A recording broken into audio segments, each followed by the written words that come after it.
지난 시간에 이제 선정에 대해서 말씀을 드렸는데요. 오늘은 이제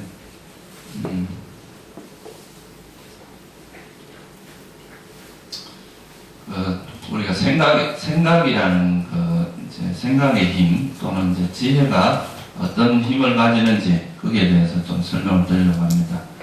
이건 이제 위파사나 수행하고 관련이 있는 건데요. 우리가 이제 결국은 이 불교 수행을 하는 이제 가장 큰 목적이랄까요? 가장 큰 이제 이유는 지혜를 개발해서 우리 어리석음을 극복하는 데 있습니다. 그래서 이제 이 어리석음 때문에 또 탐진치 때문에 이제 발생하는 그런 괴로움을 극복하기 위해서는, 벗어나기 위해서는 이제 가장 근원적인 게 뭐냐, 모든 이제 그런 번뇌가 일어나는 가장 근원적인 게 어리석음으로부터 비롯되는데, 이 어리석음에서 벗어나서 이제 어리석음을 극복하기 위해서는 뭐가 필요한, 이제 지혜라는 게 필요해요. 그래서 이제 이 지혜를 개발하고 이제 지혜의 힘을 이용해서 우리가 이제 그런 번뇌로부터 벗어나고자 하는 게 불교 수행의 제일 이제 중요한 목적입니다. 근데 이제 이런 지혜를 개발하기 위해서는 좀 전제돼야 될 부분들이 있습니다. 그냥 뭐 우리가 마구 이제 지혜가 개발되는 게 아니고, 이 지혜가 개발되기 위해서는 우리가 기본적으로 전제돼야 될 게 있는데, 그 가장 이제 대표적인 게 그 선정이라고 하는 선정의 힘을 통해서 지혜가 아주 강력한 지혜도 개발될 수 있고, 그래서 이제 지난 시간에 이제 선정에 대해서 간단히 말씀을 드렸는데, 오늘은 이제 그걸 전반적으로 정리도 하고요.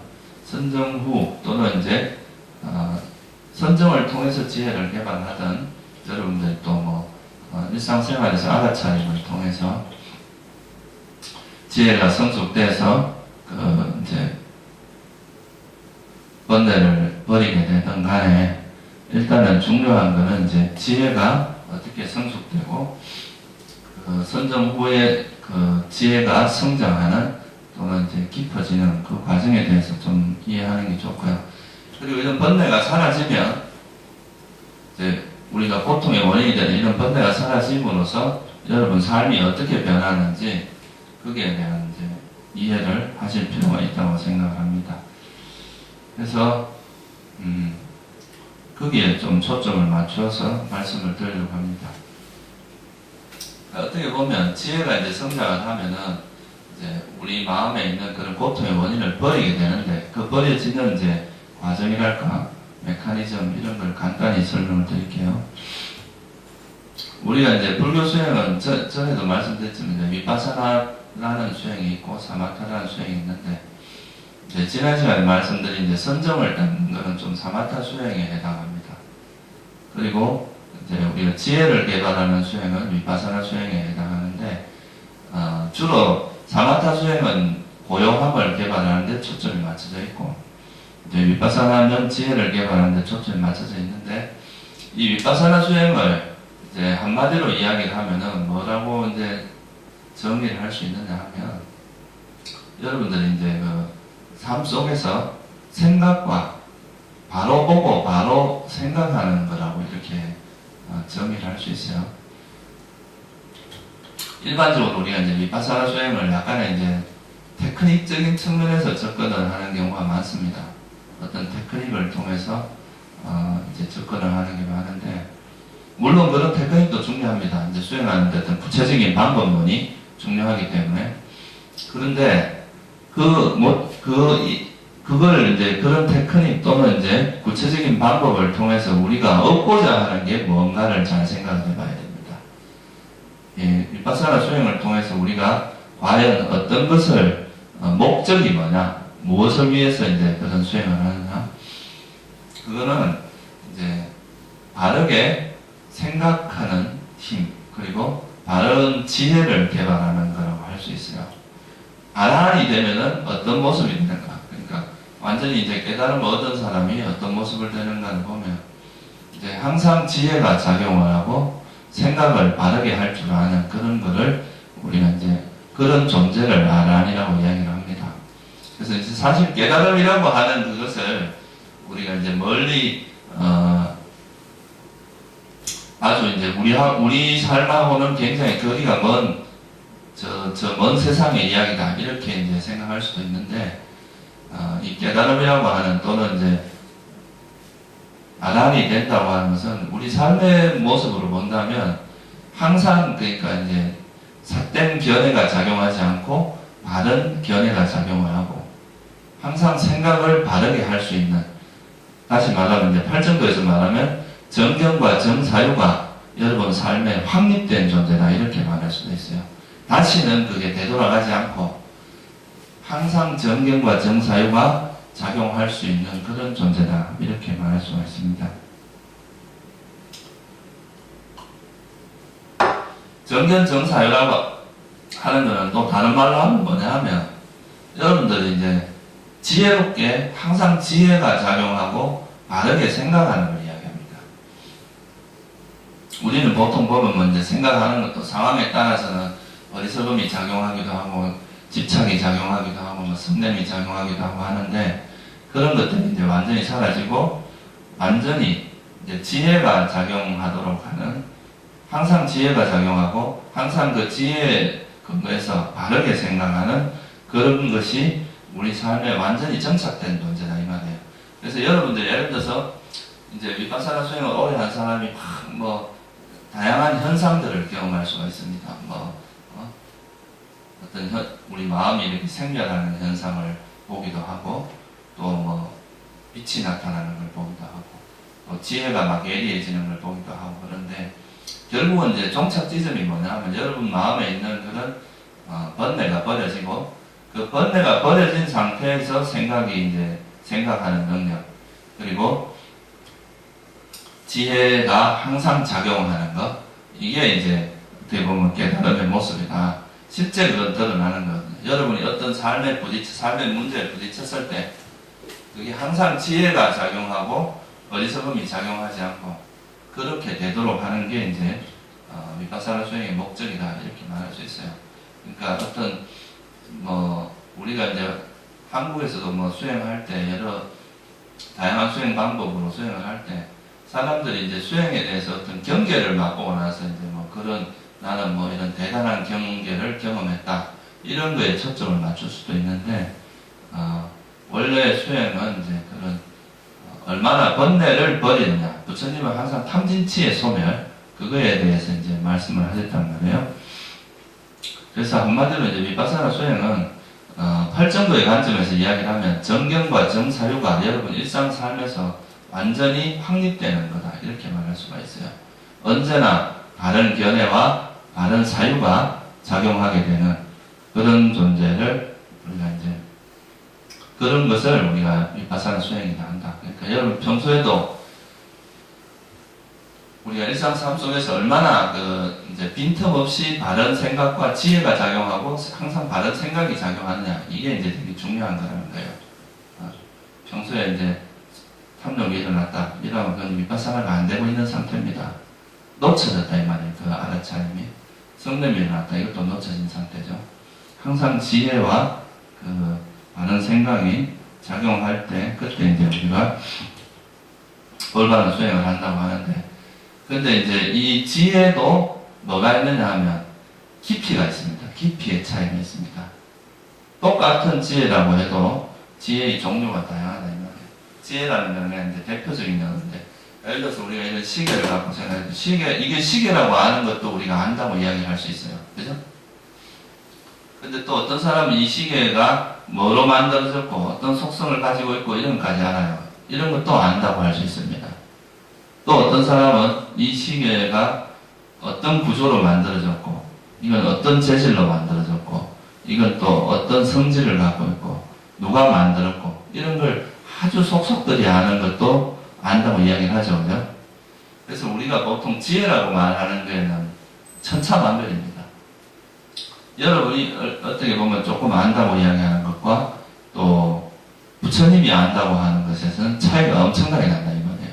아란이 우리가 지혜가 있다라고 하는 거예요.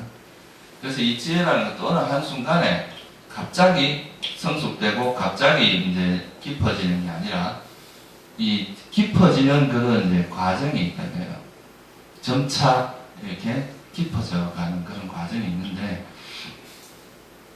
그거는 뭐하고 관계 있느냐 하면 지혜라는 게 번뇌가 얼마나 이제 또 비워지느냐 이거하고도 관계 있습니다. 여러분 마음에서 번뇌가 많이 이제 비워지면 비워질수록 지혜가 더 예리해지고 강력해질 수 있어요. 근데 번뇌가 여전히 남아있는 상태에서 단순히 생각을 통해서 과연 이제 깊어질 수 있느냐 그건 아니라는 거죠. 그래서 이제 이 생각이라고 하는 것에 대해서 잠시 주목을 해보면 우리가 이제 생각이라고 하는 것은 우리 인간이 살아가는 데 있어서 필수 불가결한 요소입니다. 없을 수는 없어요. 그죠? 생각을 안 하고 살 수는 없습니다. 근데 이제 부처님께서 주목하신 것은 뭐냐면 이 생각이 어떻게 해야 바른 생각이 되느냐에 주목을 했어요. 그러니까 일반적인 생각도 생각이 아닌 것은 아니죠. 그죠? 여러분이 일반적으로 생각을 할 수 있는데 이 바른 생각과 그러니까 소위 말해서 망상 쓸데없는 생각들 생각을 잘해야 이게 의미가 있다 이 말이죠. 그냥 무조건 생각만 많이 한다고 해서 우리가 이제 성장을 하는 게 아니라 생각을 바로 해야 이제 성장을 하는데 이 생각이라고 하는 것이 또 하나의 속성이 뭐냐면 여러분도 잘 아시겠지만 반복되어지면은 힘이 점점 강력해지는 게 있습니다. 한 번 하는 것은 한 번 하는 생각과 두 번, 세 번, 네 번, 다섯 번 이렇게 하는 것은 달라요. 그래서 그 생각이 나중에는 습성이 됩니다. 생각을 하는 것이 습관화되고 고정관념이 되고 하나의 틀에 박히게 되고 이러면서 이제 우리가 어떤 면에서는 그게 편리해지는 측면이 있어요. 왜냐하면 그냥 많은 생각을 하지 않고 습관적으로 하는 것이 우리 삶에 되게 편리한 측면도 있고 모든 일을 다 판단해서 하려면 머리 아프잖아요. 그죠? 그러니까 이제 익숙한 거는 틀에 맞춰갖고 그냥 습관적으로 하는 것이 편할 때도 있습니다. 근데 이런 습관이 이제 제대로 만약에 형성이 되면 되게 좋은데 잘못된 방향으로 형성되면 이제 여러분 삶을 엄청 꼬이게 만드는 거죠. 그죠? 그래서 이 생각이 어떻게 형성되느냐에 따라서 되게 자만이 많아질 수 있어요. 내가 최고다. 내가 잘났고 남들은 못났고 내가 이 세상에서 최고고 나만이 대단하고 이렇게 생각할 수 있고 이런 것이 이제 결국은 뭐냐 하면 우리가 자만이라고 하는 아만심, 아상 이렇게 이야기하는 그런 형태로 발전할 수 있어요. 이게 강해질 수도 있다 이 말이에요.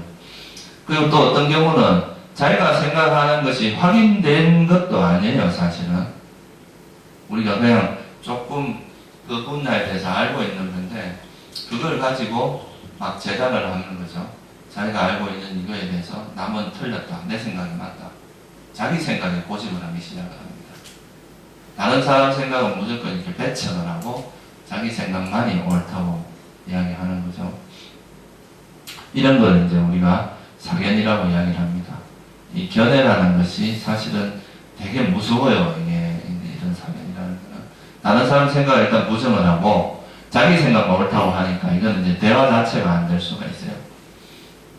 그러니까 이건 이제 집착이 일어난다거나 어떤 자기가 생각한 거에 대해서 제일 대표적인 게 자기 생각에 대한 집착 그리고 또 나라는 거에 대한 집착 이런 거란 말이에요.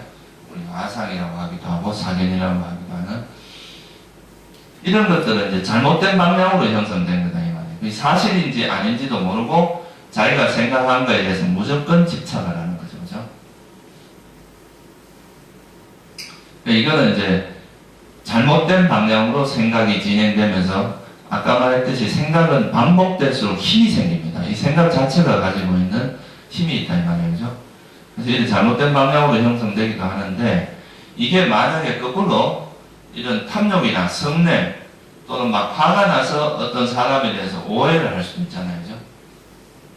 사실은 그 사람이 뭐 잘못된 것도 아닌데 내가 오해를 해가지고 그 사람을 미워하고 시큰 이제 막 오랜 세월 미워했는데 알고 보니까 그게 아니라 반대였다 이거죠. 그죠?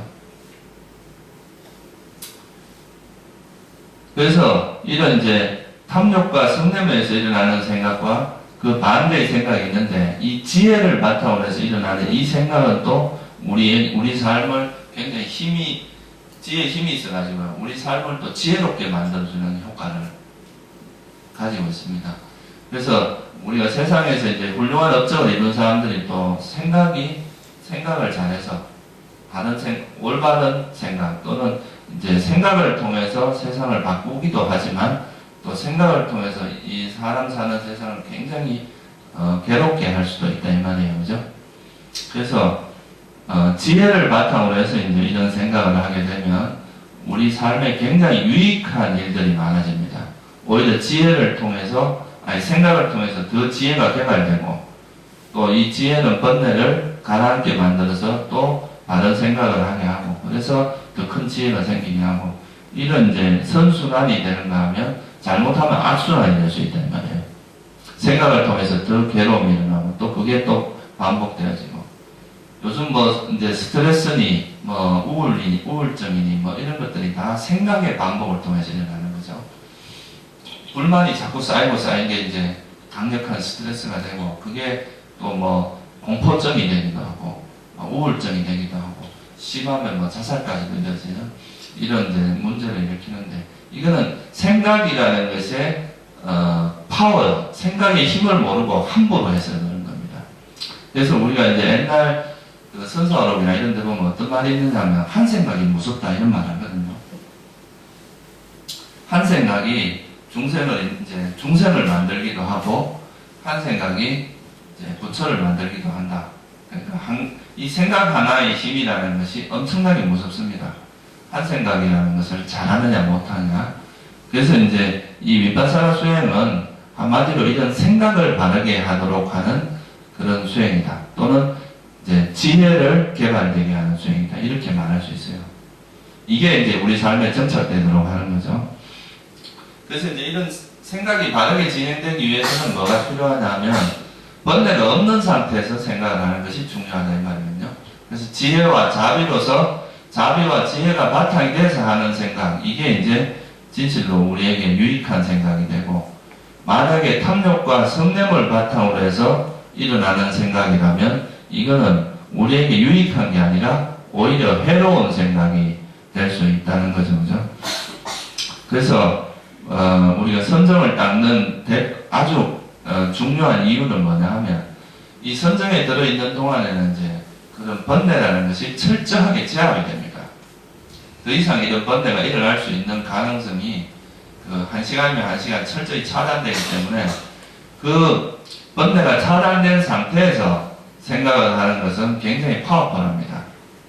그 생각을 통해서 우리에게 굉장히 큰 지혜를 개발하게 해주는데 그래서 이거를 불교에서 이제 지혜를 개발하는 방식이 이제 두 가지 형태가 있는데요. 첫째는 직관지라고 하는 게 있어요. 이거는 우리가 이제 여러분들이 이제 윗바사나 수행을 하다 보면 어떤 현상을 뭐 이걸 좀 선적으로 이야기하면 생각 이전의 어떤 상태를 보는 겁니다. 예를 들어서 지금 이게 뭐예요 이게? 법요집이죠, 그죠? 근데 이 법요집이라고 하는 것을 우리가 법요집이라고 이름하기 전에 그냥 우리가 직관적으로 이 사물에 대해서 인지하는 게 있습니다. 딱 포착하는 거. 근데 이걸 포착하고 나면 우리 의식이 작용하면서 이거를 법요집이라는 개념화 작용을 해요. 이건 법요집이다. 이렇게 개념화 작용을 하는데 이게 개념화가 될 때 이제 여러분들의 생각이 이제 나름대로의 어떤 습관이 작용을 하게 되는데 이것이 그렇게 되기 전에 그 현상을 그냥 직관적으로 그냥 그 현상에 대해서 딱 아는 거 이걸 우리가 직관지라고 이야기합니다. 이건 생각을 통해서 아는 것과 틀려요. 여러분들 그런 거 있죠? 이제 뭐 운동을 되게 잘하는 사람은 예를 들어서 골프를 되게 잘 치는 사람은 어떤 사람이 골프채를 한번 딱 스윙하는 것만 봐도 그 사람이 골프에 대해서 얼마나 잘하는지 이런 거에 대해서 많은 걸 읽어낼 수 있잖아요. 그죠? 그런 거는 뭐 생각을 많이 했다기보다 직관적으로 알아지는 그런 거란 말이에요. 그런 것처럼 현상 자체를 그냥 딱 포착하는 게 있고 이 현상에 대해서 생각을 하는 게 있습니다. 직관적으로 알아진 거에 대해서 생각을 하는 게 있는데 이거는 이제 추론지라고 이야기를 하죠. 근데 이제 우리가 선정 상태가 이제 이런 것들이 나타납니다. 선정에 들어있을 때는 그 선정 자체가 되게 이제 고요한 마음 상태고 이렇기 때문에 여기서는 어떤 생각이 움직이질 않습니다. 선정 상태에서는. 그런데 이제 선정에서 나오고 나면 이 선정 상태에서 직관적으로 알았던 그것에 대해서 반조를 합니다. 반조. 그 반조라는 게 일종의 추론집니다. 이 반조를 통해서 이 현상의 본질이 이런 거구나, 무상하구나, 또는 실체가 없는 것이구나 라는 것에 대해서 이제 그 깊은 통찰이 일어나는데, 이런 걸 통해서 우리가 이제 소위 말해서 깨달음이라고 하는 영역까지 갈 수가 있어요. 이게 이제 그 경전에 나오는 우리가 선정을 닦는 이제 가장 중요한 이유입니다. 선정 상태에서 나와서 그런 반조와 조사를 통해서 우리가 깨달음을 이룰 수 있다는 것이, 이게 이제 선정의 아주 큰 장점이죠.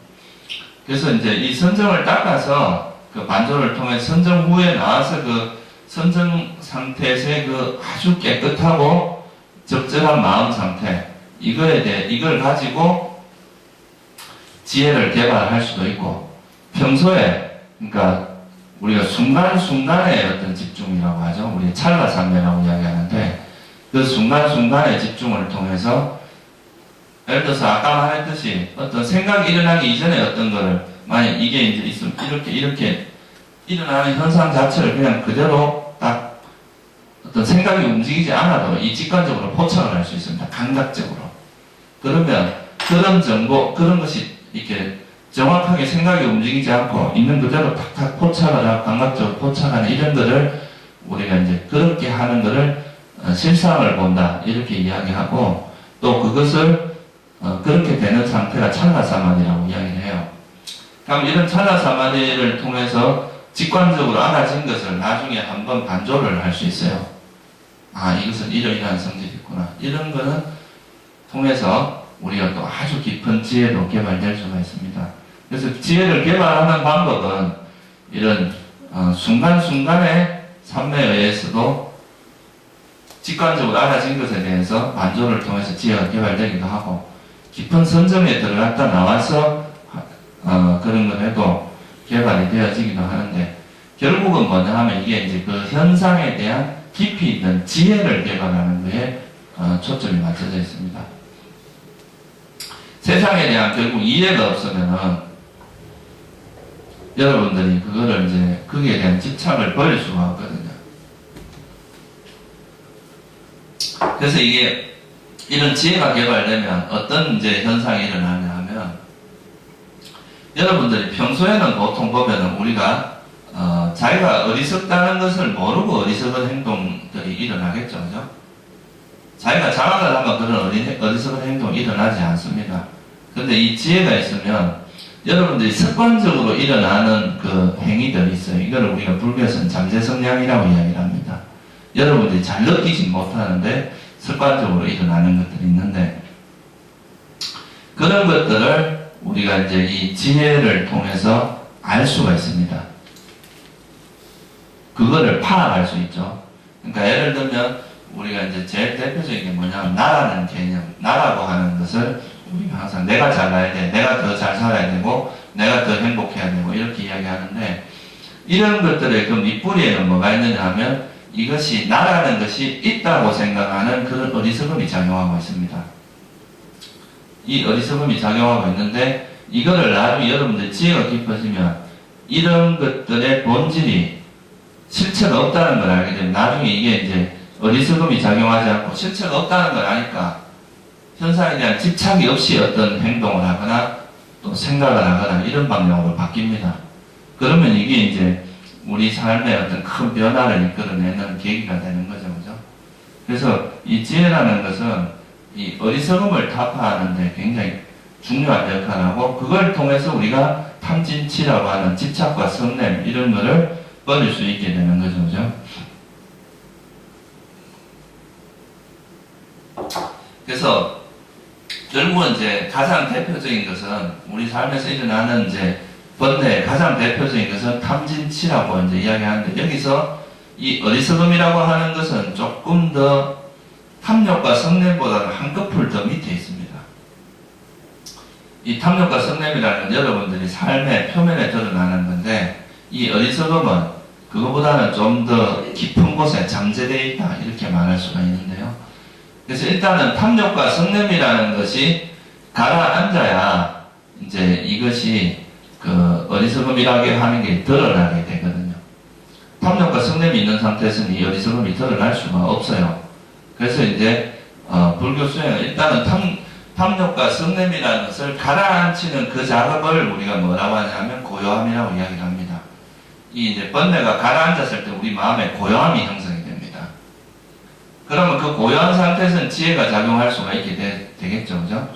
그런 지혜가 작용하면 우리 마음에서 이제 이런 그 어리석음이 어떤 방식의 어리석음이 작용하고 있는지를 여러분들이 이해를 해서 이제 그 어리석음의 본질을 이렇게 숨어있던 것을 우리 삶에 드러낼 수가 있습니다. 그러면 그거를 이제 극복할 수 있는 계기가 되죠.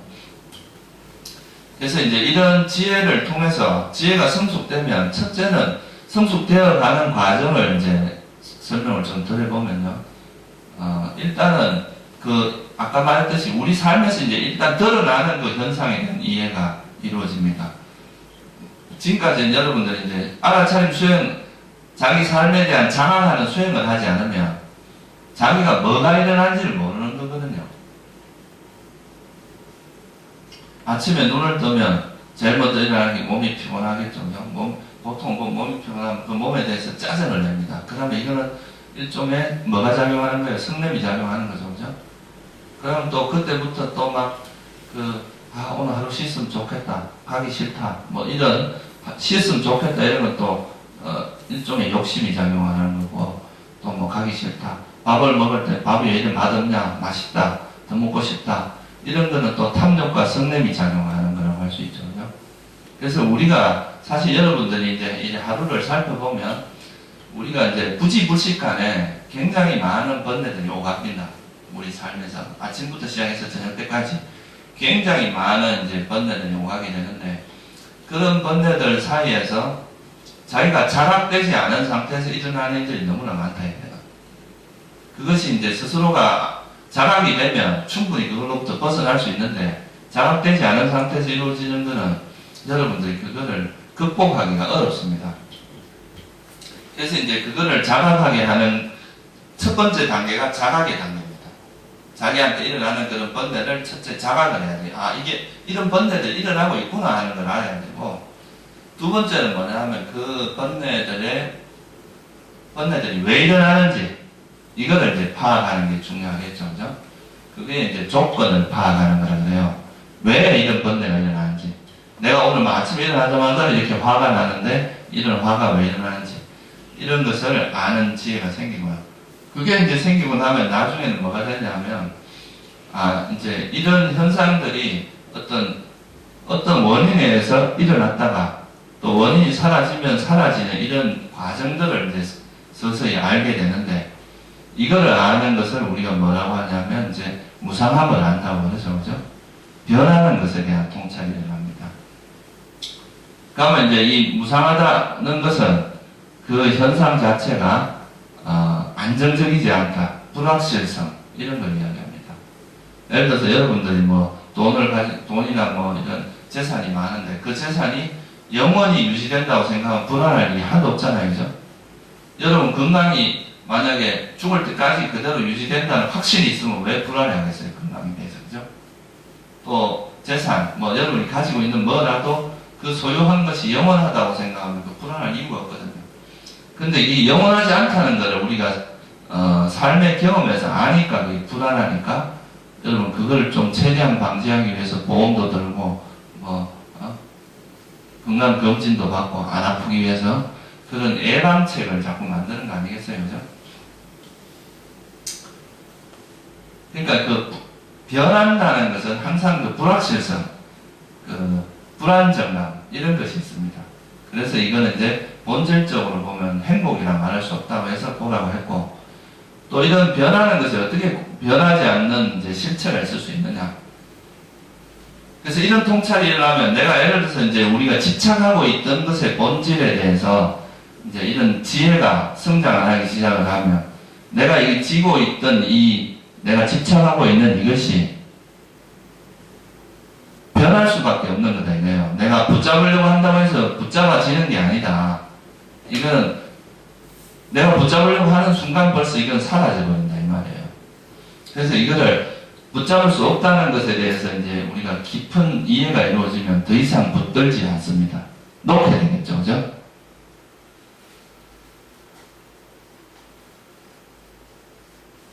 그래서 이게 이제 무상함을 이해하는 것은 탐욕을 버리는데 굉장히 큰 도움이 됩니다.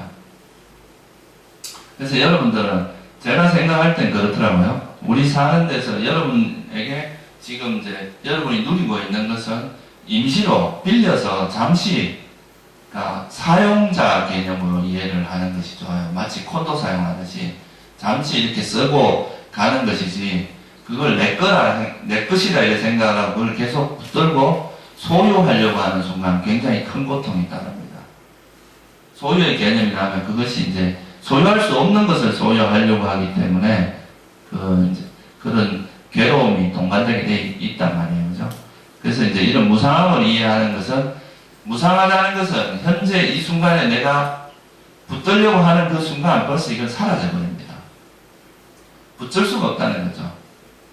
우리가 이제 눈으로 볼 때는 그것이 항상한 것처럼 보이지만 실제로는 계속 변하고 있는 것인데 그거를 이제 억지로 붙들려고 하면은 그거는 여러 가지 고통이 유발되니까 그냥 단지 여러분은 소유자가 아니라 사용자라는 개념으로 인연이 될 때까지 내가 충분히 사용하다가 그것이 만약 인연이 다 해석하면은 그냥 놓아주는 그러니까 더 이상 붙들지 말고 놓아주는 것이 이제 어떻게 보면 지혜로운 어떤 삶의 형태겠죠. 그런 마음이 생기면 그런 지혜가 생기면 우리가 이제 집착하던 그거에 대해서 마음이 서서히 멀어집니다. 한 걸음 물러서게 돼요. 옛날에 딱 붙들고 안 놓으려고 하던 이 마음이 이제 한 걸음 이 대상으로 한 걸음 물러서게 되는데 이 한 걸음 물러서는 이것을 우리가 뭐라고 하냐면 여모의 지혜라고 이야기를 합니다. 물러서서 이제 여기에 붙들려고 하는 마음에서 멀어지는 거죠. 그러다 보면 이제 완전히 그 집착을 딱 놓게 되는데 이때가 우리가 깨달음이라고 하는 겁니다. 욕망을 놔버린다 이 말이죠. 이렇게 되는 거를 우리가 이제 수다원, 사다함, 아나함, 아라이라고 네 가지 형태의 깨달음을 이야기했습니다. 부처님은. 그래서 이 깨달음이 일어나기 위해서는 이 지혜가 상당히 깊은 통찰이 필요합니다. 그냥 우리가 이걸 머리로 아는 것은 절대로 안 돼요.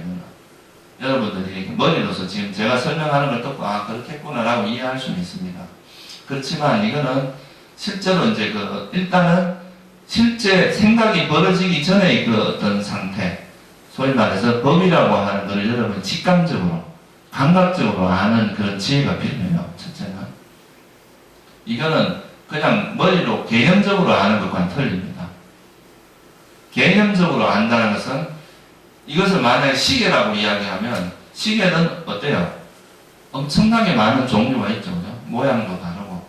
아마 이걸 시계라고 딱 이름 붙이는 순간 이것이 본질적으로 가지고 있는 많은 부분이 없어져 버립니다. 하나의 모습밖에 없어져 버려요. 그런데 우리가 직관적으로 안다는 그 사물이 있는 그대로 그냥 탁 아는 거기 때문에 이거는 이제 훨씬 실질적인 알미 된다 이거죠. 그죠? 그래서 사실 이거는 이제 우리가 처음 수행을 할 때는 뭐 이런 개념 이름을 붙여서 수행을 하라고 이제 하는 경우도 있는데 그런 거는 언젠가 극복을 해야 되는 부분입니다. 그 개념이라고 하는 거는 껍데기를 보는 것밖에 안 되기 때문에 실질적인 그 이해를 하기가 어려워요. 그래서 이제 이런 실질적인 그 실상 우리가 이제 이거를 소기불교에서는 담마라고 이야기를 하게 돼요. 법이라고 이야기하거든요. 이 법을 보게 되면 이 법이라고 하는 것은 실제로 일어나는 일입니다. 예를 들어서 실제라는 건 뭐냐 하면 여러분들이 누구한테 딱 만나서 화가 났어요. 이 화라는 현상은 마음에서 실질적으로 어떤 대상에 대해서 딱 거부감으로 작용을 하는 그 순간이 있죠. 그죠? 이거는 실제로 일어나는 일입니다. 이걸 화라고 이름을 붙이든 앵거라고 이름을 붙이든 이거는 이제 이름에 불과한 거예요. 그죠? 실질적으로 그 대상에 대해서 거부감으로 작용한 마음의 작용, 이건 실제란 말이에요. 그래서 그런 실질적으로 일어나는 그 길을 아는 것, 이건 현재를 알아야 알 수 있습니다. 그래서 이거를 알아야만이, 이런 것들을 정확히 파악해야만이 소위 말해서 이 깨달음의 지혜로 갈 수 있습니다. 이런 실제는 어떤 딱 그 상황이 바뀌면 또 사라지거든요. 계속 우리 생각은 계속 머물 수 있잖아요. 그죠? 과거에 일어났던 것도 기억으로 다 떠올릴 수가 있어요. 그렇지만 그 실제로 있었던 그 일 자체는 그냥 순간적으로 지나가 버립니다. 그래서 이 실상을 보게 되면 무상이라는 것에 대한 통찰이 일어날 수밖에 없어요. 순간적으로 일어나고 사라지니까. 그래서 이런 것을 보는 것은 사실 쉽지가 않습니다. 여러분들이 어떤 번뇌라는 것이 어느 정도 걷어졌을 때, 소위 말해서 마음이 굉장히 또렷하고 명료해졌을 때 이제 가능한 것이란 말이에요. 그래서 이렇게 되기까지 이제 반복적으로 여러분 이제 수행을 통해서 우리 마음을 자꾸 정화해서 번뇌가 가라앉는 이런 이제 상태를 만들어야 이런 법을 볼 수 있는데, 최적의 조건이 바로 아까 이야기한 삼매 상태입니다. 선정에 들어갔다 나온 그 마음은 이런 법을 보기에 가장 적합한 상태가 돼요. 그래서 이제 부처님이 팔정도에서 이제 정이라고 하는 선정을 이야기 많이 하신 거죠. 선정의 중요성을 강조를 하신 겁니다. 물론 이제 선정을 닦지 않는다고 해서 불가능한 건 아닌데, 이제 쉽지 않다 이 말이에요. 이건 왜냐하면 이런 법을 보기 위해서는 이제 이런 그 우리가 개념의 고정관념의 껍데기를 많이 벗겨야 되는데, 여러분들 이제 이 개념적으로 이렇게 형성된 틀이 되게 많거든요. 이 사물을 볼 때. 그러면 이거는 이제 그 한꺼풀 한꺼풀 벗겨내는 그 힘이 지혜의 파워, 알아차림의 힘에 비례한다 이 말이에요. 이건 또 거꾸로 이야기하면 뭐냐, 얼마나 정신이 또렷하냐, 각성도에 비례합니다. 정신이 차려져가지고 아주 또렷하게 차려질수록 이건 깊이 들여다볼 수 있고, 또 정신이 흐리멍텅하고 이러면은 그 현상에 휩쓸려 버리지 이 현상을 있는 그대로 볼 수가 없습니다. 그래서 이게 이제 정신을 또렷하고 각성도를 높여주는 그 작용을 하는 게 소위 말해 사띠라고 하는 알아차림의 작용, 마음챙김의 작용이고, 그런 상태에서 이 현상을 아주 막 전광석화처럼 딱 이해하는 이게 지혜의 작용입니다. 그래서 이 지혜라는 것과 알아차림의 힘에 비례해서 여러분이 이제 그 어떤 번뇌고 가라앉게 되고, 이게 이제 깊으면 깊을수록 현상을 깊이 봐서 더 이상 이것이 정말 무상하다고 명확하게 깊이 있게 뚫어보게 되면 더 이상 이걸 집착할 만한 거리가 없어집니다. 그래서 이제 그게 놓아지겠죠. 그죠? 그래서 이제 그렇게 되면 첫 번째 단계가 뭐냐면 수다원이라고 하는 존재가 돼요. 이 수다원이 되면 첫 번째로 달라지는 게 뭐냐? 아까 말했듯이 이제는 내가 삶에 나아가야 될 방향이 명확해집니다. 이게 이제 정견이 바로 잡힌다고 이야기를 하는 거죠. 여러분 어때요? 이게 또 이런 데 와서 공부를 하다 보면 이제 불교 공부를 해야 되겠다. 참 바르게 살아야 되겠다. 이렇게 생각을 하지만 또 집에 가서 감각적 욕망을 싹 누리다 보면 이 삶의 방향이 이렇게 잡혀져 있던 게 또 중생들의 방향으로 이제 돌아가게 돼요. 그럼 또 이걸 또 이래 와서 또 바로잡고 이렇게 왔다 갔다 한다 이 말이에요. 우리 마음은. 그러니까 언제나 수행을 하다가 여러분이 타락을 해서 아주 다시 또 중생들의 삶으로, 완전 중생의 삶으로 돌아갈 수 있는 가능성을 항상 가지고 있습니다. 이거는 이제 불태전이 아니라 태전될 수 있는 가능성을 항상 가지고 있는 거죠. 근데 수다원이 되는 순간은 그런 태전이라는 게 없습니다. 이제는 어떤 것이 바른 삶이라는 것에 대한 가치관이 완벽하게 자리 잡힌 거라고 볼 수 있어요. 그러니까 이제 견해가 완벽해지고 사견이 더 이상 없어지기 때문에 내가 이제 어떤 방향으로 살아갈지 그 삶의 방향이 명확해지고, 정견이 바로 잡히면 또 바른 사유도 따라오게 됩니다. 그러니까 이제 이때부터는 태전이라는 건 없고 시간 문제가 있네요.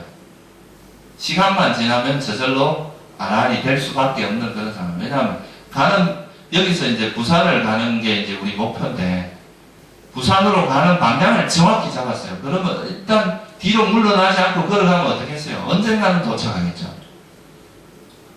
근데 이 방향성 자체가 명확하지 않은 사람은 일로 가다가 부산으로 가다가 갑자기 또 대전으로 갔다가 대전쯤 갔다가 다시 또 서울로 방향을 돌릴 수도 있다 이 말이죠.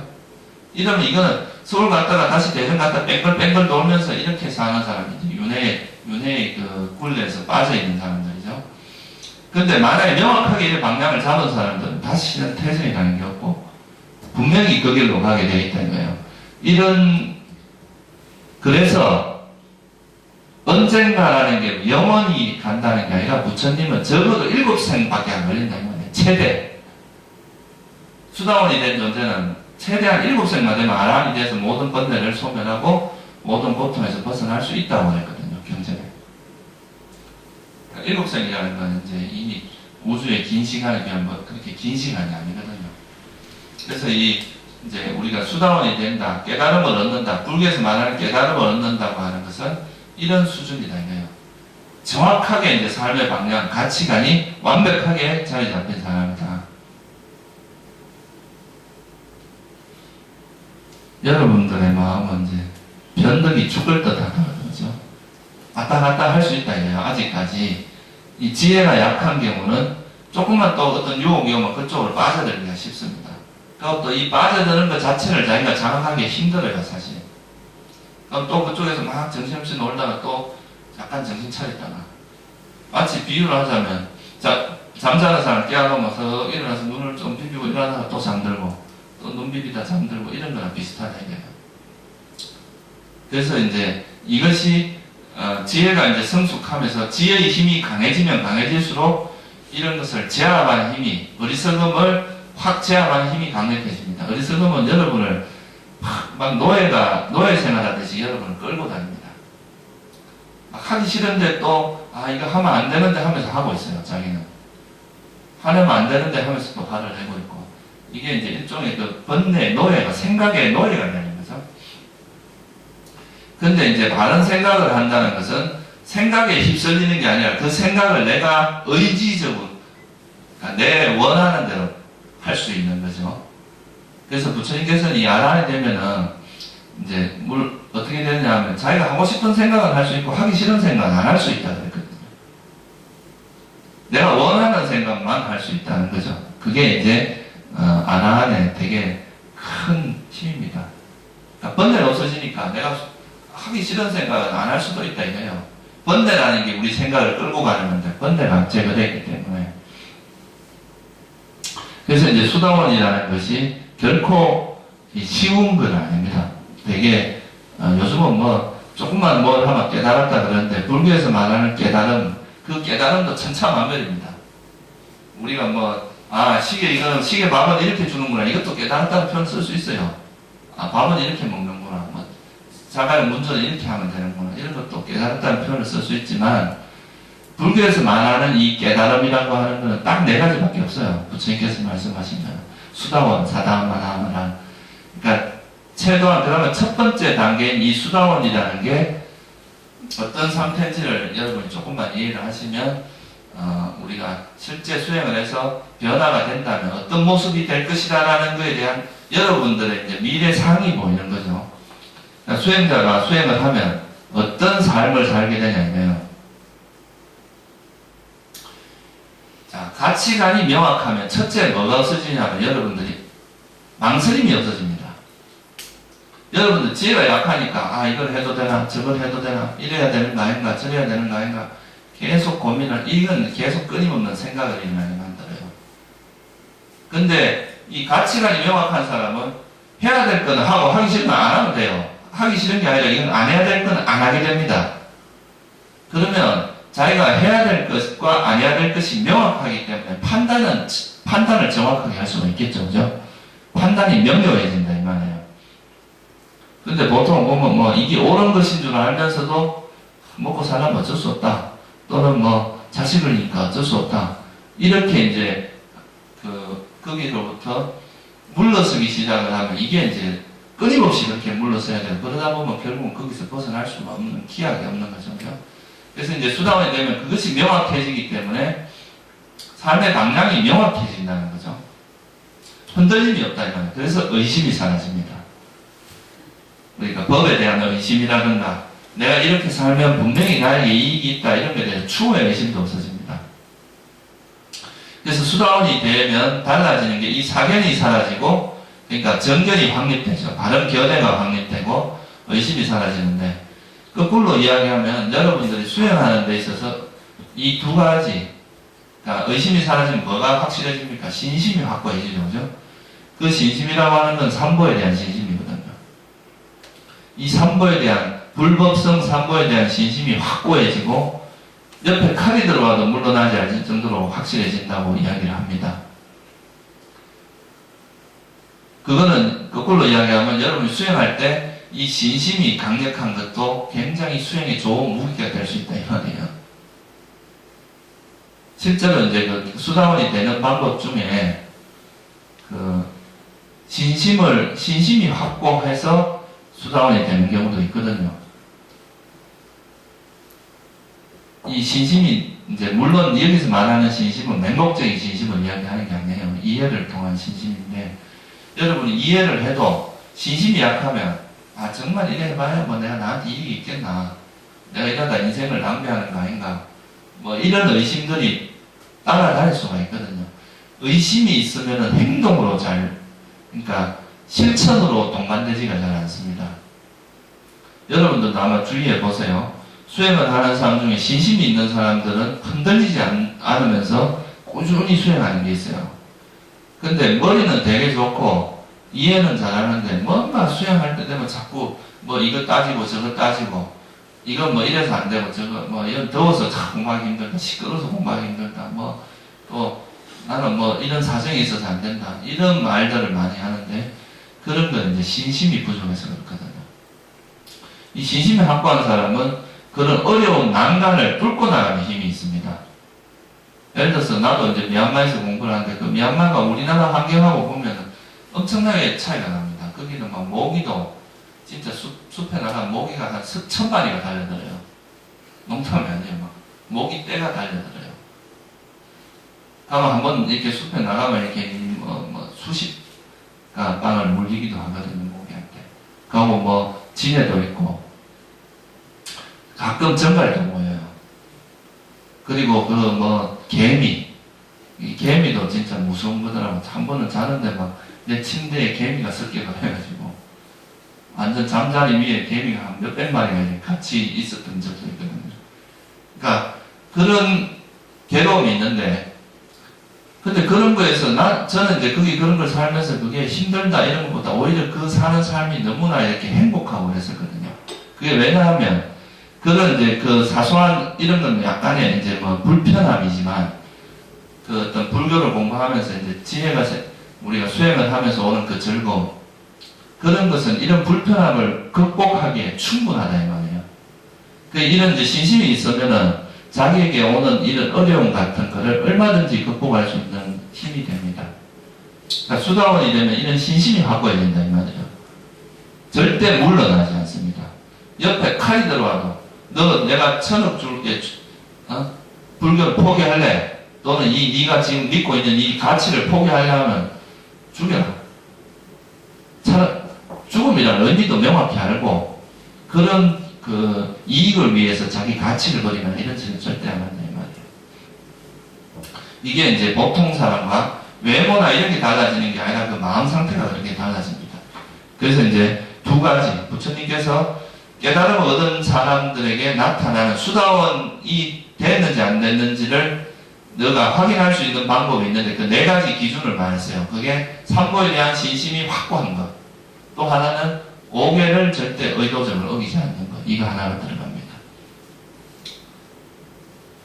수다원이 된 존재가 모기가 문다고 해서 죽여야 된다고 딱 죽이지는 않습니다.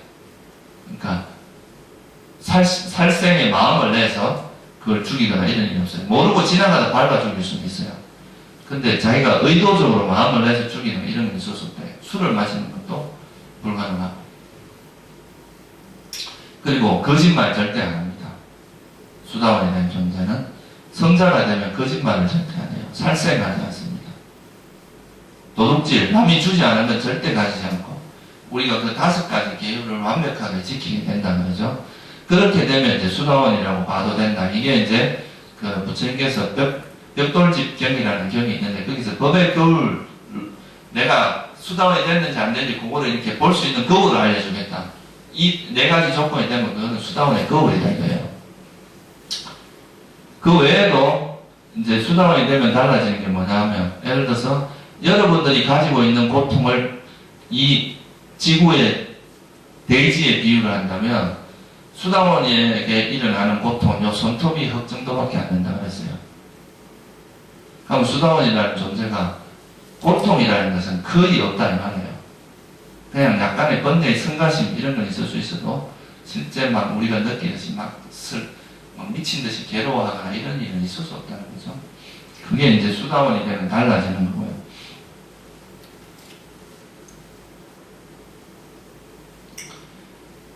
그리고 아까 말했듯이 이제 그런 지혜, 이게 적어도 견해가 바로 잡힌다 이 말이에요. 견해가 바로 잡혀서 여러분의 삶이 완전히 달라지게 됩니다.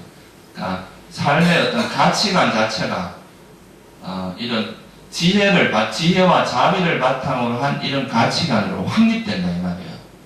다시는 이제 그런 뭐 탐욕이나 성냄 이런 거에 의해서 삶을 살게 됩니다. 수다원은 탐욕에 아직도 흔들릴 수가 있습니다. 아주 미세하지만. 그렇지만 아라한이 된 존재가 완전히 이 수다원이 된 건 물론 다 똑같이 되죠. 아라한이 되면 확실히 또 달라지는 거 아니라 어떤 욕심을 위해서 부당한 일을 절대 하지 않습니다. 자기 욕망을 위해서 하지 말아야 될 행위를 하는 일은 있을 수가 없고, 성냄을 위해서 하지 말아야 될 행위를 하는 것도 있을 수가 없다 이 말이에요. 두려움 때문에도 그렇고. 그래서 이제 우리가 이 세상에서 계속 탐욕에 휩쓸리고 성냄에 휩쓸리고 이렇게 살아가는 이유는 우리가 그것의 본질을 정확히 이해를 못해서 그렇다면, 여러분 마음이 아직은 이것이 이렇게 하는 것이 내가 즐겁다, 행복하다 이렇게 생각을 하기 때문에 그렇다는 거죠. 예를 들면 술을 마시는 게 행복하다고 생각을 하니까 술을 계속 마시는 거 아니겠어요, 그죠? 술을 마시는데 만약에 술을 독약이라고 생각을 하면 그걸 마시겠어요? 절대 안 마시죠, 그죠? 그리고 뭐 우리가 탐욕을 일으키는 것이 정말 위험하다, 암이나 그런 것보다 더 위험하다 이렇게 생각을 하면 그걸 하겠어요? 근데 우리는 그렇게 생각을 하지 않기 때문에 에이 뭐 그거 해봐야 뭐 그런 게 있어, 해도 뭐 별 문제도 없던데 하고 하기 때문에 그런 생각이 있으니까 이걸 끊지 못하는 건데, 지혜가 그런 걸 끊어주는 힘이다 이거예요. 지혜는 명확하게 보거든요. 이건 정말 위험한 거다. 이건 멀리 해야 될 것이다. 이것이 명확해지면 더 이상 그게 의심이 없이 이제 끊어낼 수 있다는 거죠. 실제로 요즘 과학자들이 연구를 해보면요, 그 우울증이나 화 이런 게 암보다 위험하다고 합니다. 실제로. 우리 그 암이라는 건 육체적인 것만 오는 거지만 이 정신적으로 암 못지않게 위험한 것이 이제 이런 우울이나 화, 스트레스 이런 거. 스트레스가 만병의 원인이라고 그러잖아요, 그죠? 이런 것들이 다 성냄의 범주에 들어간단 말이에요. 불교에서 바라볼 때는. 그 상황에 대해서 싫어하는 마음이니까. 그래서 여러분들이 이 지혜의 힘을 이제 생각도 힘이 있습니다. 반복되어질 때는 이게 마치 이제 생각은 뭐와 같으냐면 이렇게 언덕 위에서 눈덩이를 굴리는 것 같아요. 눈이 쌓인 언덕 위에서 눈덩이를 굴리는 것 같아요. 그러면 이거는 부르면 부를수록 자꾸 커지고 그 힘이 생깁니다. 그래서 이 힘이 강력해지면 나중에는 통제가 안 돼요. 그 반대로 이 힘을 잘 쓰면 어떻게 되겠어요? 여러분이 알아차릴 힘이 강해지면 나중에 알아차리기 싫어도 알아차려집니다. 알아차리기 싫다기보다 알아차리기 위해서 별로 힘들이지 않고 이런 지혜가 작용하게 된다면, 지혜가 만약 생각이 지혜로 작용을 하면 계속 이 강해지면서 나중에는 저절로 지혜가 작용하는 상태가 된다 이거죠. 알아차림도 마찬가지고, 또 자비도 자꾸 일으키다 보면 그 자비의 관성이 생겨서 저절로 자비심이 일어나게 된다. 이거는 이제 여러분들이 어떻게 습관화하고 어떻게 훈련시키냐에 따라서 여러분 마음은 달라질 수 있다 이거죠. 생각이라는 것이. 그러니까 이제 이런 생각을 바르게 하는 방법을 일단 알아야 됩니다. 어떻게 해야 생각을 바르게 할 수 있는지. 그건 이제 지혜가 필요한 거죠. 지혜가 있어야 어떤 것이 바른 생각이고 어떤 것이 바르지 않은 생각인지를 이해하는 지혜가 있어야 바른 생각을 할 수 있거든요. 그래서 이런 지혜를 길러서 바르게 생각하고 이러면 여러분 삶이 풀어집니다. 근데 지혜가 없이 어리석음을 바탕으로 해서 생각이 진행이 되면, 또는 탐욕을 바탕으로 생각이 일어나고 성냄을 바탕으로 해서 일어나는 이 생각이 힘이, 이런 생각들이 만약에 힘이 생기면 여러분 삶은 점점 어려워지고 고통은 심해지고 나중에 이게 정신을 병들게 합니다. 그래서 정신적인 이제 병적인 문제가 될 수도 있다 이 말이에요. 실제로 요즘 사회, 우리나라 사회에서는 이런 정신적인 스트레스로 인한 그런 병리 현상들이 되게 많잖아요, 그죠? 무슨 공포증 같은 거, 두려움, 그리고 폐쇄공포, 무슨 광장공포, 무슨 또 누가 앞에 나와서 발표할 때 일어나는 공포, 온갖 공포들이 있고, 또 우울증, 스트레스, 자살, 그리고 요즘 증후군도 많더라고요. 폭력증후군, 화증후군. 이 온갖 형태의 정신적인 이제 병들을 만들어내는 거죠. 이게 다 생각의 힘이다 이 말이에요. 한마디로 말하면. 그러니까 바람직하지 않은 생각이 반복되면서 그것이 다양한 형태의 괴물을 만들어냅니다. 이게 이제 제대로 굴러가면은 정말 이렇게 아름다운 그런 물건들이 나오는데, 이거는 말도 안 되는 괴물들이 만들어져서 여러분 실제 하지도 않는 거예요. 생각이라는 그냥 생각일 뿐이거든요. 그런데도 이게 생각이 이제 어떤 반복되고 고착화되다 보면 이건 이제 없는 게 아니라 실제 같이 느껴집니다. 그냥 우리가 과거의 어떤 한 생각일 뿐이지만 그것이 반복되다 보면 이건 여러분 삶을 굉장히 실제로 뭔가 있는 것처럼 만들면서 고통을 빠질 수도 있다 이 말이에요. 그래서 그런 생각이 여러분 마음에 괴물로 자리 잡기 전에 그거를 빨리 알아차려서 자각해서 그것이 더 이상 성장하지 않도록 멈춰야 됩니다. 그걸 내버려 두면 위험하다 이 말이에요. 여러분도 모르게 병들어갑니다. 아까 말했듯이 이 어리석음이라고 하는 건 여러분의 의식, 지혜가 없는 사람에게는 들키지 않고 작용을 합니다. 눈에 보이지 않게 몰래 작용을 하기 때문에 이거는 여러분이 병드는지도 모르고, 그러니까 마치 매일매일 소량의 독을 먹여서 나중에 뭔가 죽게 만드는 것처럼 이거는 조금씩 여러분을 물들게 해서 나중에는 결국 아주 심각한 병을 이끌어낼 수도 있다 이 말이에요. 그래서 평소에 이제 자기 자신에 대해서 자각하고 알아차리고 이런 이제 노력을 꾸준히 해야 됩니다. 그거는 여러분들이 선택의 문제가 아니에요. 이거는 제가 볼 때는 선택이 아니라 여러분이 반드시 해야 될 삶을 그래도 건강하게 살아가기 위해서는 반드시 해야 될 부분이죠.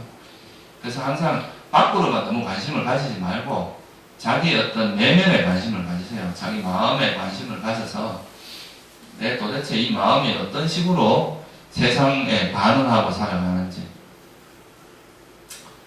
그러니까 이거는 이제 어떻게 보면 반응을 하는 방식을 바꿔야 된다 이 말이거든요. 그래서 일단은 자기 마음에 대해서 철저하게 이제 관찰을 처음에는 자각하는 게 되게 중요합니다. 자기를 바로 봐야 된다. 내가 뭘 하고 있는지를 이제 자각하기 시작을 해야 이게 변화의 시작이 됩니다. 여러분이 화를 내도 화를 내는지도 모르고 또 혜택 원침에 빠져서 무기력하게 됐는데 이 무기력함이 위험한지를 모르면 무기력함이 습관이 되버립니다. 나중에 아무것도 하기 싫고 다 귀찮은 이런 식이 될 수도 있단 말이에요. 그래서 이제 그런 번뇌들이 움직일 때 이것을 번뇌인 줄 알고 위험한 줄 알고 그것을 멈추고 새로운 어떤 생각으로 새로운 어떤 마음으로, 그러니까 탐진치로 움직이게 하지 말고 지혜와 자비가 여러분 마음에 이렇게 자리 잡게 하는 그런 방식으로 노력을 하는 게 굉장히 중요하다 이 말이에요. 그거에서 제일 이제 첫 번째 중요한 점은 자각입니다. 자각. 우리가 세속에서도 암 같은 것도 자각 증세가 있는 건 어때요? 빨리 알아차릴 수 있잖아요. 그죠? 근데 보통은 자각 증세가 별로 없어요. 그런 게. 그러니까 이제 자기가 뭔가 이상하다 느꼈을 때는 벌써 심각해진 상태다 이 말이에요. 우리 정신적인 것도 그렇습니다. 실제로. 여러분들이 이거 이제 내가 좀 문제가 있다라고 자각할 때는 벌써 상당히 진행된 상태라고 볼 수 있어요. 그러니까 더 빨리 자각을 하면 자각을 할수록 그거는 이제 큰 고통 없이 극복을 할 수가 있는데, 방치했다가 현재 조금 게으르게 살다가 이제 방치하다가 나중에 그게 생길 때는 여러분 삶에 엄청난 고통을 이끌어낼 수도 있어요. 그러니까 그런 걸 아시고, 이 지혜라는 것의 힘, 이걸 믿으세요. 부처님께서 말씀하신 이 지혜라는 것은 우리가 세속적에서 말하는 지혜와는 좀 다릅니다. 우리가 세속적인 것은 이렇게 밖으로 퍼져난 그 가지로 일어나는 것에 대해서 막 이런저런 생각을 통해서 알아지는 건데, 이거는 어떻게 보면 우리 마음이 세상과의 관계라잖아요. 그죠? 우리가 살아가는 그런 이 마음과 세상과의 관계인데, 이 관계에서 이 마음이 왜곡되지 않고 바른 관계를 이루도록 하는 이런 게 이제 제일 중요한 지혜의 형태거든요. 이건 어떻게 보면 우리 삶의 가장 근원적인 토대입니다. 여기서 잘못되면 나머지는 다 얼그러집니다. 그래서 이 근원적인 이 마음이 세상과 관계하는 법을 배우는 거다, 이렇게 볼 수도 있거든요. 어떻게 관계할 것인가. 그러면 그 관계하는 법을 알고 모르고는 천지차이입니다. 인생이라는 게. 그래서 여러분이 그걸 아시고 이런 것을 이해하는 게 이제 불교에서 말하는 지혜거든요. 그 지혜를 통해서 삶을 좀, 지혜는 또 여러분 삶을 직접적으로 변화시킵니다. 우리가 생각이라는 건 절대 여러분을 변화시키지 않습니다. 생각만으로 세상을 변화시키지 않습니다.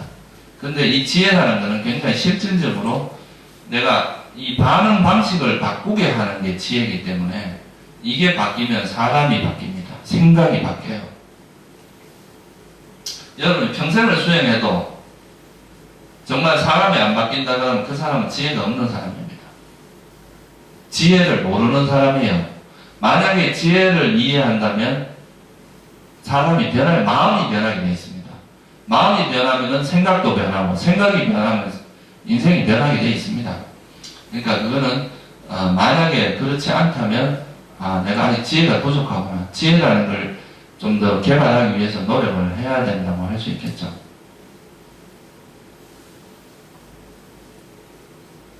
무슨 말인지 아시겠죠? 한번 열심히 인생을 그렇게 낭비하지 마시고요, 좀 의미 있게 살려고 노력을 해야 됩니다. 우리 삶이라는 게 그렇게 오래 지속된다는 보장이 없습니다. 언제 어떤 사고로 일어날지도 몰라요. 제가 이번에 이제 제 아는 수학과 후배 중에 하나가 이제 서울대 교수를 하고 있는 후배가 있는데, 이번에 그 아시아나 사고 난 거 있었죠, 그죠? 얘가 이제 한국에 출장 왔다 돌아가면서 그 비행기에 탔을 때요. 근데 자기가 그렇게 되려고는 한 번도 생각해 본 적이 없었을 거예요. 또 살면서 되게 성공가도로 갈린 친구였고. 근데 거기서 막 충격이 해갖고 이렇게 막 다 날아가고 목도 이제 돌아가고 이래가지고 척추 이런 데가 지금 되게 심각하게 좀 고통이 많은 모양이었는데, 그래도 다행히 진짜 입원할 정도로 아주 심각한 그런 상태는 아닌 것 같더라고요. 그러니까 여러분들에게도 충분히 닥칠 수 있는 일들입니다. 우리가 지금 살아가는 이 세상에서는 어떤 일이 발생할지는 진짜 누구도 장담할 수 없는 거잖아요. 그죠? 그러니까 적어도 현재 살아있고 우리가 이제 의식이 있고 노력할 수 있는 힘이 있을 때 그래도 이런 한 걸음이라도 더 지혜를 개발하고 자기 삶을 좀 이렇게 변화시키려고 하는 노력을 해야 의미 있는 삶을 살 수 있어요. 죽을 때 돼가지고 그때 왜 그랬을까? 늦습니다. 늦어요. 죽기 전에 준비를 해야 돼요. 지금 이 의식이 있고 여러분이 할 수 있는 여건이 될 때 하시는 게 좋습니다. 그러니까 이런 법을 만나는 것도 여러분이 쉽지는 않습니다. 우리가 이제 세상에서 우리가 그냥 이런저런 그런 걸 만나기 쉬워도 우리가 이런 부처님의 바른 법을 만난다는 게 그리 쉽진 않아요. 그 바른 길을 찾는다는 거 이거는 사실 되게 인연도 있어야 되고 또 복도 있어야 그게 가능한 건데 그런 걸 만났고 또 사람으로 태어났고 이런 이제 좋은 법을 만났을 때 여러분 최대한 그러니까 열심히 노력해서 좀 지혜를 좀 더 성장시켜야 죽을 때도 편안하게 죽을 수 있고 또 다음 생에 시작할 때 벌써 금생에 닦아놓은 지혜를 바탕에서 시작을 하니까 훨씬 쉽습니다. 지혜는 여러분이 가져갑니다. 죽을 때. 돈 못 가져가요. 자식 안 따라가 줍니다. 자식 중에 뭐 따라갈 사람 있을 것 같아요. 아무도 안 따라갑니다. 중요한 건 자기 마음에서 닦여낸 지혜, 역으로 말하면 번뇌도 가져가요. 번뇌가, 죽을 때 번뇌가 작용하면 여러분이 이제 또 별로 좋은 결과가 안 나타나겠죠. 어찌됐든 간에 이제 살아서 의미 있는 삶을 사는 게 좋습니다.